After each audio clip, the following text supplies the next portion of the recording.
চারটে অক্ষর যদি উচ্চারণ করেন, নবীজির হাদিস অনুযায়ী আল্লাহ পাক রব্বুল আলামিন আপনার আমলনামায় কমের পক্ষে 40টা নেকি দিয়ে দেবেন। সুবহানাল্লাহ, একটু জোরে বলবেন না সুবহানাল্লাহ। আমরা কি আল্লাহু আকবার জোরে বলতে পারবো? জি, দেখি দুইটা হাত বলেন দেখি, ইনশাআল্লাহ একটা জোরে স্লোগান দেবো। জি, একদম হাত তুলে সোজা যুবকের মতো গলাটা একটু ওয়াজ করেন।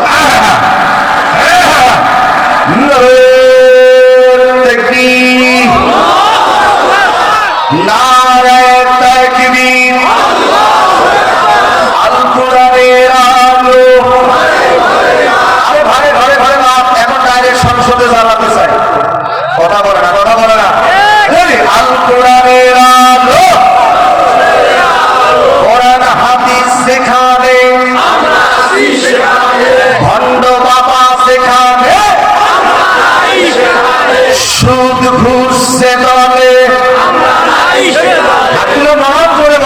মাদক দ্রব্য সেবনে, দেখেন কারা কারা হাত করে নেই, চুরি ডাকাতি সেবনে, কোরআন আছে সেবনে, নারায়ে তাকবীর। যুবকের মতো আওয়াজ দিতে হবে,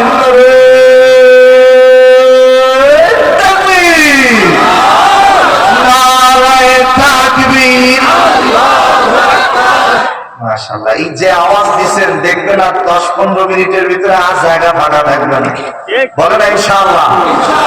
এলাকার মানুষগুলো আর বাড়িতে ঘুমাতে পারবে, তারা মাহফিলে চলে আসুক। আমরা চাই কি চাই না? বলেন তো, এই মাহফিলটা কি প্রতিদিন হবে? বছরে একবার হয়। তবে এই যে আমার দিকে তাকান please, come to my point. যতক্ষণ পর্যন্ত প্যান্ডেলের ভিতরে বসে থাকবেন, এতটুকু গ্যারান্টি দিতে পারি আপনার আমলনামায় একটি গুনাহ লেখা হবে না। যতক্ষণ এই প্যান্ডেলের ভিতরে বসে থাকবেন, আল্লাহর ফেরেশতারা প্রতিযোগিতা করে আপনার আমার আমলনামায় সওয়াব নেকি লিখতেই থাকবেন। আর একটু জোরে বলবেন না? হতে পারে আজকের মাহফিল জীবনে, জি ইনশাআল্লাহ। হ্যাঁ, ওই স্লোগান হয়েছে তো মাশাআল্লাহ, একজন খাঁটি শ্রোতা পাইছে আলহামদুলিল্লাহ। এটা কারো বাবার স্লোগান, কোন দলেরও স্লোগান। আলহামদুলিল্লাহ। ওয়ারাব্বাকা ফাকাব্বি, আল্লাহর নামের স্লোগান হবে, এই ঘোষণা দিয়েছেন কে? আল্লাহ। আসতে বলবেন না, জোরে বলেন কে? মাশাআল্লাহ। আল্লাহর নামের স্লোগান দিতে কোনো কষ্ট আছে? আর কোনো ভয় আছে? আগে মাহফিল করতে গেলে কত অনুমতি নেওয়া লাগতো, মামুরে ধরা লাগতো, খালুরে ধরা লাগতো, আবার মাঝে মাঝে টেবিলের তল দিয়ে টাকার বান্ডিলও দেওয়া লাগতো। কথা বলে না, কথা বলে না। এমন মাহফিল দেখেছি থানার অফিসের টাকা ঘুষ নিয়ে তারপরে 1 ঘন্টার জন্য অনুমতি দিচ্ছে। আর এখন সেই থানার ওসিরা হুজুরা যদি থানায় গেছে, চা বসে চা খান, কথা বুঝে নেই মনে হয়। আগে স্যার বলতো না, তার স্টাইল ছিল আলাদা। এখন এই যে আলেম ওলামাদের সম্মান বেড়েছে না কমেছে? আলহামদুলিল্লাহ বললেন না? আমার ভাইরা আসেন, আমি তাফসীরের আলোকে যে কথাগুলো আসবে সেগুলো বলার চেষ্টা করব, মনোযোগ দিয়ে কথাগুলো শুনতে হবে। আল্লাহ পাক রব্বুল আলামিন কোরআনের আয়াত নাযিল করে দিলেন, ইন্নামা ওয়ালিয়ুকুমুল্লাহ, তোমাদের 1 নাম্বার বন্ধু হচ্ছে কে? আমি শাকাতির ভাইদের কাছ থেকে জানতে চাই, ভাইরা জবাব করে বলেন তো, আপনাদের এলাকায় মাকড়সা আছে না নাই? আছে? মাকড়সা আছে রে? মাকড়সা দেখেন জাল বুনাইয়া বুনাইয়া ঘর তৈরি করে, ওই ঘরের কি কোনো শক্তি আছে? ঘরটা দুর্বল না সবল? দুর্বল। আপনি দেখবেন মাকড়সার ঘরে আঙ্গুলের 5টা আঙ্গুলের যে কোনো একটা আঙ্গুল দিয়ে স্পর্শ করবেন, দেখবেন ঘর ভেঙে শেষ, ওর অস্তিত্ব খুঁজে পাওয়া যাবে। আল্লাহ রাব্বুল আলামিন সূরা আল-কাবুতের ভিতরে বলেন, আল্লাহ ছাড়া কেউ যদি অন্য কারোর সাথে বন্ধুত্ব স্থাপন করে, তাদের সম্পর্কটা হবে মাকড়সার ঘরের মতো দুর্বল, যে কোনো মুহূর্তে ভেঙে যেতে পারে। আল্লাহ রাব্বুল আলামিন বলেন, মাতালুল্লাযীনা ইত্তাখাযু মিন দুনিল্লাহি আউলিয়া কামাসালিল আনকাবুত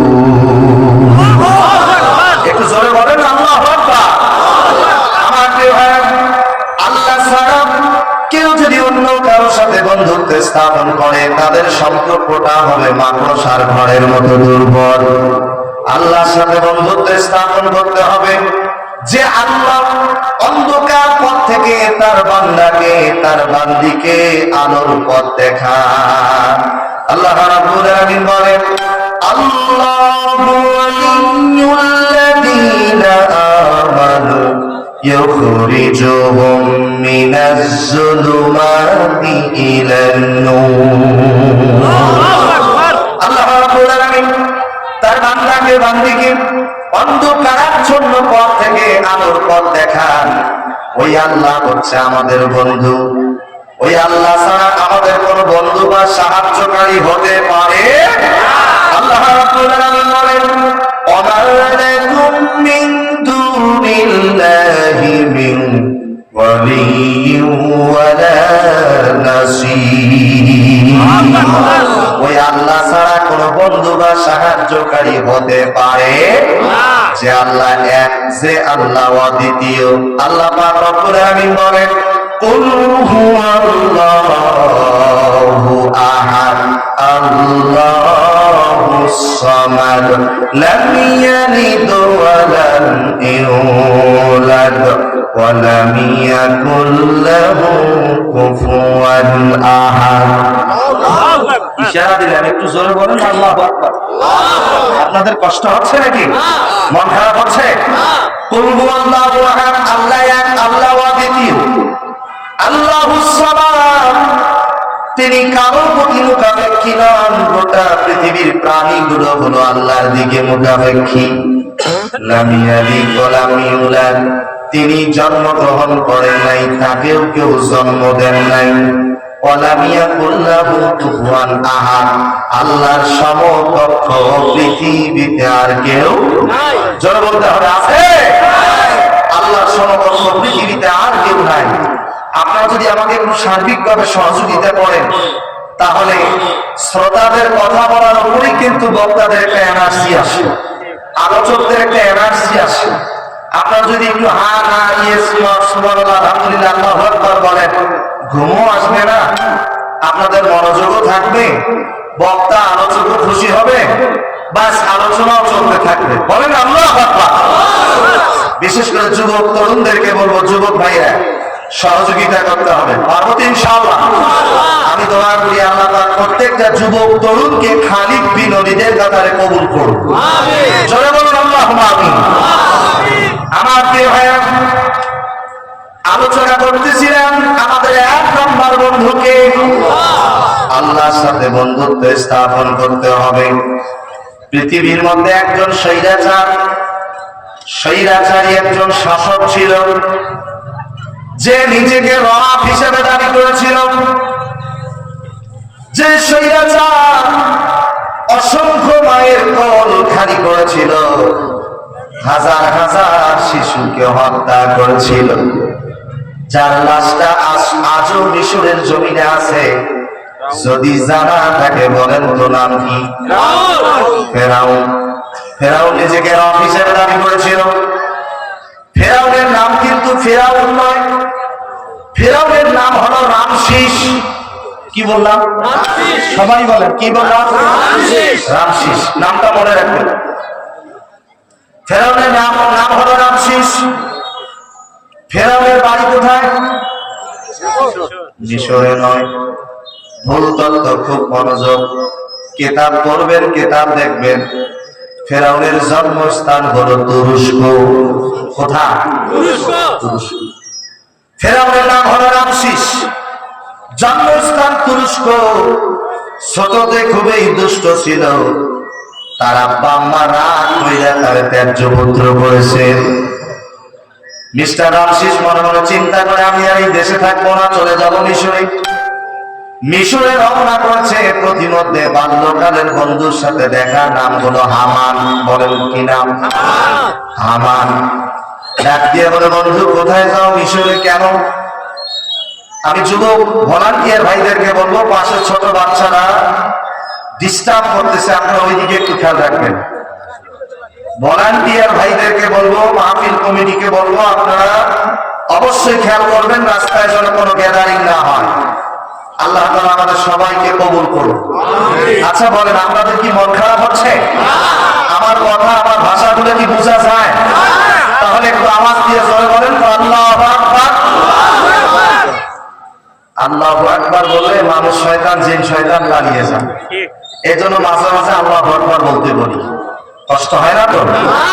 আল্লাহ তুমি আমাদের প্রতি রহম করো। আমাদের মডেল, আমাদের আদর্শ, লাকাদ কানা লাকুম ফি রাসূলিল্লাহি উসওয়াতুন হাসানাহ, আমাদের মডেল জনাবে মুহাম্মদুর রাসূলুল্লাহ সাল্লাল্লাহু আলাইহি ওয়াসাল্লাম।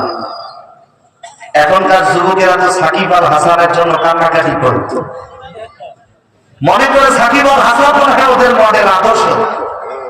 সাকিব আল হাসান কবে আসবে, কবে খেলবে, কতজন সোশ্যাল মিডিয়া এসে কান্নাকাটি শুরু করে দিয়েছে। তুমি সাকিব আল হাসানের জন্য কান্নাকাটি করতেছো, আমার নবীর জন্য কয়দিন কেঁদেছো? যেই নবীর সুপারিশ ছাড়া জান্নাতে যাওয়া যাবে না, যেই নবীর শাফাআত ছাড়া জান্নাতে যাওয়া যাবে না, যেই নবীকে আল্লাহ পাক গোটা পৃথিবীবাসীর জন্য রহমত স্বরূপ পাঠিয়েছেন, ওই নবীকে ভালোবাসতে হবে। নবীজি বলেছেন, লা ইউমিনু আহাদুকুম হাত্তা আকুনা হাব্বা ইলাইহি মিন ওয়ালিদিহি ওয়া ওয়ালাদিহি ওয়ান নাসি আজমাইন, রাওয়াহুল বুখারী। আল্লাহর নবী বলেন, ততক্ষণ পর্যন্ত পূর্ণ মুমিন ঈমানদার হতে পারবে না যতক্ষণ পর্যন্ত সন্তান সন্ততি, বাবা মা, ভাই বোন, আত্মীয় স্বজন, আপনজন, প্রিয়জন, এদের থেকে বিশ্ব নবীজিকে বেশি ভালোবাসতে পারবে না। নবীজিকে সব থেকে বেশি ভালোবাসতে হবে। নবীজি আমাদের আদর্শ, নবীজি হচ্ছে আমাদের মডেল। আমার প্রিয় ভাইরা, বিশ্ব নবীজি স্ত্রীদের সাথে উত্তম আচরণ করেছেন, নবী সাহাবীদের সাথে রসিকতা করেছেন। আল্লাহর নবী তিনি খাদেমের সাথে উত্তম আচরণ করেছেন। নবীজির খাদেম ছিল 8 বছরের বালক, নাম হলো হযরত আনাস। বলে তো কি নাম বললাম? হযরত আনাস রাদিয়াল্লাহু আনহু, বয়স মাত্র 8 বছর। আমার দিকে তাকান খুব মনোযোগ। হযরত আনাসের মা নবীজির কাছে হযরত আনাসকে নিয়ে এসে বলতেছে, নবী গো, আজকে থেকে আমার আনাসকে আপনার খাদেম হিসেবে নিয়োগ দিয়ে দেন। নবীজি বলেন, আনাসের মা, মাত্র 8 বছর বয়স, এই ছোট্ট ছেলেটা আমার কি খাদেমের দায়িত্ব পালন করবে? তুমি তোমার সন্তানকে নিয়ে যাও। হযরত আনাসের মা ডেকে বলে, নবী গো, বড় আশা নিয়ে এসেছি, ফিরাই দিবেন না? ওগো নবীজি, আমার সন্তান আনাস বড় বড় কাজ করতে পারবে না, অন্তত পক্ষে আপনাকে অজুর পানি এনে দিবে, আপনাকে মেসওয়াক এনে দিবে, জুব্বা এনে দিবে, পাঞ্জাবি এনে দিবে। এই কথাগুলো যখন হযরত আনাসের মা বলতেছিল, নবীজি বড় খুশি হয়ে গেলেন। ডাক দিয়া বলেন, আনাসের মা, তুমি তোমার সন্তানকে রেখে যাও, আজকে থেকে তোমার আনাসকে আমার খাদেম হিসেবে নিয়োগ দিয়ে দিলাম। নবীজি ডাক দিয়া বলেন, আনাস, তুমি আমার সামদেশের জুব্বাটা নিয়ে আসো। আল্লাহর নবী সামদেশের জুব্বাকে বেশি পছন্দ করতেন। হযরত আনাস রাদিয়াল্লাহু তাআলা সামদেশের জুব্বা আনতে গেছে। মদিনার গলিতে অলিতে, অলিতে গলিতে ছোট বাচ্চারা খেলা করতেছে। মদিনার চত্বরে ছোট ছোট বাচ্চাগুলো খেলা করতেছে। হযরত আনাস রাদিয়াল্লাহু তাআলা জুব্বা আনতে গিয়ে, ওই খেলার দৃশ্য দেখতে গিয়ে জুব্বা আনতে ভুলে গেছে। নবীজি অনেকক্ষণ ওয়েট করার পরে, অপেক্ষা করার পরে দেখে হযরত আনাস এখন আসতেছে না। নবীজি ঘর থেকে বের হয়ে গিয়ে দেখেন হযরত আনাস রাদিয়াল্লাহু তাআলা ছোট ছোট বাচ্চাদের খেলার দৃশ্য দেখতেছে। নবীজি তাকে ধমক দেয় নাই, নবীজি তাকে গালিগালাজ করে নাই, নবীজি তাকে মারধর করে নাই, নির্যাতন করে নাই, জুলুম করে নাই। নবীজি কি করেছে? আল্লাহর নবী হযরত আনাস রাদিয়াল্লাহু তাআলার মুখ দিকে তাকিয়ে একবার মুস্কি হেসে দিয়েছে। মুস্কি হাসার সঙ্গে সঙ্গে হযরত আনাসের মনে পড়ে গেছে, আরে নবীজি আমাকে জুব্বা আনতে বলেছে, আমি তো ভুলে গিয়েছিলাম। আল্লাহর নবীর প্রিয় সাহাবী হযরত আনাস রাদিয়াল্লাহু তাআলা সঙ্গে সঙ্গে ঘর থেকে জুব্বা এনে নবীজির হাতে তুলে দিলেন। আল্লাহর নবীর প্রিয় সাহাবী হযরত আনাস বলেন, আমি পরবর্তীতে নবীজির যতদিন খেদমত করার সুযোগ পেয়েছি, ওই দিন আমাকে নবী মুস্কি হেসে দিয়ে যে শাসন করেছিল, ওই মুস্কি হাসির শাসনটা আমাকে পরবর্তীতে আজীবন মনে রেখেছে। একটু জোরে বলেন আল্লাহু আকবার। অধীনস্থ কর্মচারী খাদেমের সাথে আল্লাহর নবী উত্তম আচরণ করেছেন। সুবহানাল্লাহ বলেন। আল্লাহর নবী সহকর্মীদের সাথে কত সুন্দর রসিকতা করেছেন। আল্লাহর নবী সাহাবীদেরকে নিয়ে একসঙ্গে খেজুর খায়। নবীজির পাশেই বসেছে নবীজির জামাতা, নাম হলো হযরত আলী রাদিয়াল্লাহু তাআলা। নবীজি খেজুর খায়, হযরত আলীও খেজুর খায়। আমার দিকে তাকান। অন্যান্য সাহাবীরা খেজুর খায়, আটিগুলো বিচিগুলো সামনে রাখে। নবীজি খেজুর খায়, আটিগুলো নিজের সামনে না রেখে হযরত আলীর সামনে রাখে। কিছুক্ষণ পরে খেজুর খাওয়া শেষ। নবীজি ডাক দিয়া বলে, ও আমার সাহাবীরা দেখো, আল্লাহ আমার একটা জামাই দিছে, খাদক জামাই, খালি খায় আর খায়। সবার সামনে অল্প বেশি, আর আমার জামাই আলীর সামনে ডাবল বেশি। হযরত আলী ডাক দিয়া বলে, নবী গো, আপনি তো আমার থেকেও বড় খাদক। সুবহানাল্লাহ বলেন। নবীজি ডাক দিয়া বলেন, আলী কেমনে খাদক হইলাম? হযরত আলী রাদিয়াল্লাহু তাআলা ডাক দিয়া বলেন, নবী গো, আমরা এতক্ষণ থেকে একসঙ্গে খেজুর খেলাম, আটিগুলো বিচিগুলো আমরা সবাই সামনে রেখেছি। আপনি এতক্ষণ থেকে আমাদের সঙ্গে খেজুর খেলেন, আপনার সামনে একটা বিচি আটিও নাই, আপনি আটি সহ খাইছেন। সুবহানাল্লাহ বলেন না। নবীজি সাহাবীদের সাথে কত সুন্দর রসিকতা করেছেন। নবীজি স্ত্রীদের সাথে উত্তম আচরণ করেছেন। নবীজির 11 জন স্ত্রী ছিল, 2 জন দাসী ছিল। আমার দিকে তাকান। নবীজির কয়জন স্ত্রী ছিল? 11 জন স্ত্রী ছিল, 2 জন দাসী ছিল।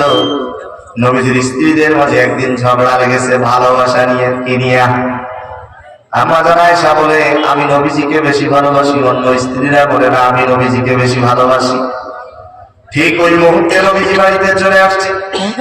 নবীজিকে ডাক দিয়া বলে, আল্লাহর নবী, আপনি আপনার কোন স্ত্রীকে বেশি ভালোবাসেন? এই মুহূর্তে ফয়সালা দেন, উত্তর দেন। নবীজি একটু